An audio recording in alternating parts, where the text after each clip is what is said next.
MTM, check it out. So Sex and Mindfulness with Courtney Boyer, that was the universe just reaching out. It was crazy.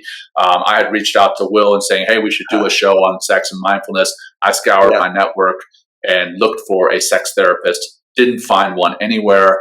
And then literally as I was looking, Courtney commented on one of our shows about how great the Men Talk Mindfulness show was. And it says in her LinkedIn profile, sex therapist. And I was like, if that's not the universe talking to me, I don't know what is. I think she called herself a sexpert, right? Sexpert, that's right. Sexpert. Anyway, that was funny. Yeah. Like, oh, and God. That was our most popular show thus far. And, imparted some incredible wisdom there. Courtney did on implementing mindfulness in the bedroom. So that you can have a more passionate experience, a more in-the-moment experience, but also talking about how to deal with past negative experiences in the bedroom, past assaults, and how that can also completely change your perspective on sex and what sex is. And it was just, and then Will, man, you were just incredibly vulnerable and honest on that show, and I just loved it.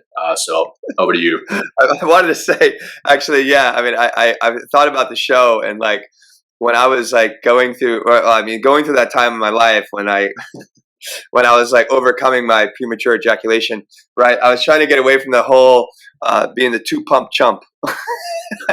You ever hear that? So, yeah. Oh yeah. Anyway, I wanted to throw that phrase out there because I thought it was really funny. But anyway, but thank you for that, John. And that's another thing about the show, John. It's like the more we bring to our own humanity to the show, this is when things really begin to transform.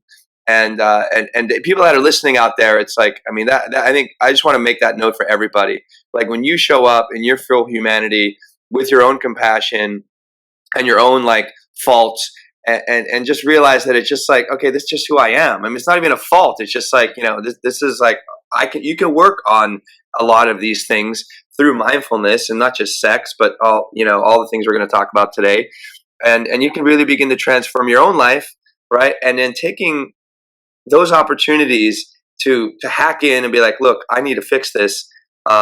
You'll start not only transforming yourself, but you have this rippling effect, or this domino effect that you talk about in your 21-day challenge right now, right? It's like you start with one, and all of a sudden start knocking down other more. And anybody that's out there that has some things to work on, how do you reduce it down to one of the simplest things that you can possibly do, and watch how moving that one, or just pushing over that one very seemingly small domino, how it begins to cascade and trickle down all some of the biggest ones in your life. But it always starts with the small things.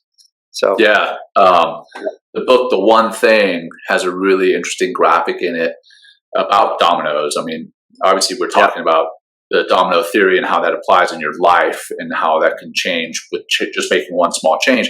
But there's a graphic that shows one small domino knocking over another domino slightly bigger than it, and then another domino knocking over, slightly bigger. And eventually, if you started with a domino, just a literal domino, the normal size domino, if you could knock over a domino like the size of the Empire State Building, and then that one's going to knock over another one that's going to be like twice that size, and it's just it gets exponential. And that's the same thing. Yeah, that's a graphic depiction, but that can change exactly how you are in your life. And I know we're talking about sex and mindfulness with Courtney Boyer, that specific episode, but changing one small thing could affect your sex life. Changing one small thing could affect your physical health, your mental health. It's just it's amazing how that compounds. So to talk about like that, just the domino in that moment in that show, it's like, I became more confident, with my sex life, which with that confidence began to ripple into how I'm showing up, everywhere else in my life, and because I was eradicating some of that guilt and shame and all this like awkwardness and stuff like that. And I was like, oh yeah, I got this. Like this is going to be fun. And like, and how does that again translate other aspects of your life?